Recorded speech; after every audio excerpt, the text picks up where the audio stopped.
And what goes on now? Well, just to be awkward, we'll have an introduction at the end. Almost as famous as the Zoo Lions is the epic about Albert and the Lion. And there are those other masterpieces, Albert's Return, Three Halfpence a Foot, and so on. And now let's introduce the Lion of the evening, the man who wrote those verses, immortalized by Stanley Holloway, Marriott Edgar. Hello, lads. Hello. Thanks, Joe. Ian, what's that thing they used to do about Albert? What do you mean, Albert and the Lion? Aye, that's it. But haven't you heard that one? No. Yeah, where have you been all your life? I'll tell you. There's a famous seaside place called Blackpool that's noted for fresh air and fun. And Mr. and Mrs. Ramsbottom went there with young Albert, their son. A grand little lad was there, Albert, all dressed in his best, quite a swell. He'd a stick with an horse's head handle, the finest that Woolworths could sell. They didn't think much to the ocean. The waves, they was fiddling and small. There was no wrecks, nobody drowned it. In fact, nothing to laugh at all.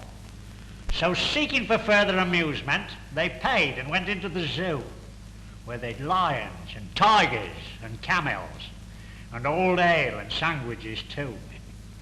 There were one great big lion called Wallace. His nose were all covered with scars. He lay in a somnolent posture with the side of his face to the bars. Now, Albert had heard about lions, how they were ferocious and wild. And to see Wallace lying so peaceful, well, it didn't seem right to the child. So straightway the brave little fella, not showing a morsel of fear, took his stick with the horse's head handle and pushed it in Wallace's ear.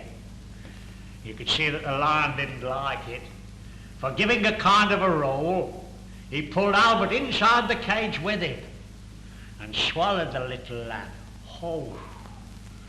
Then Pa, who had seen the occurrence and didn't know what to do next, said, "Mother, yon lion's at Albert."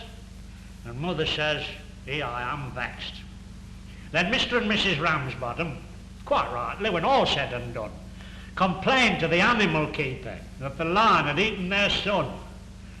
The keeper was quite nice about it. He said, "What a nasty mishap. Are you sure that it's your lad he's eaten?" "Pass," said, "am I sure? There's his cap." So the manager had to be sent for. He came and he says, "What's to do?" Pa says, "Yon lion's eaten our Albert, and him in his Sunday clothes too." The manager wanted no trouble. He took out his purse right away and says, "How much to settle the matter?" Pa said, "What do you usually pay?" But Mother had turned a bit awkward when she thought where her Albert had gone. She says, "No, someone's got to be summoned." So that were decided upon. Round they went to the police station in front of a magistrate chap. They told him what happened to Albert and proved it by showing his cap. The magistrate gave his opinion that no one was really to blame. And he said that he hoped the Ramsbottoms would have further sons to their name. At that Mother got proper blazing. "And thank you, sir, kindly," said she. "What waste all our lives raising children to feed ruddy lions, not me."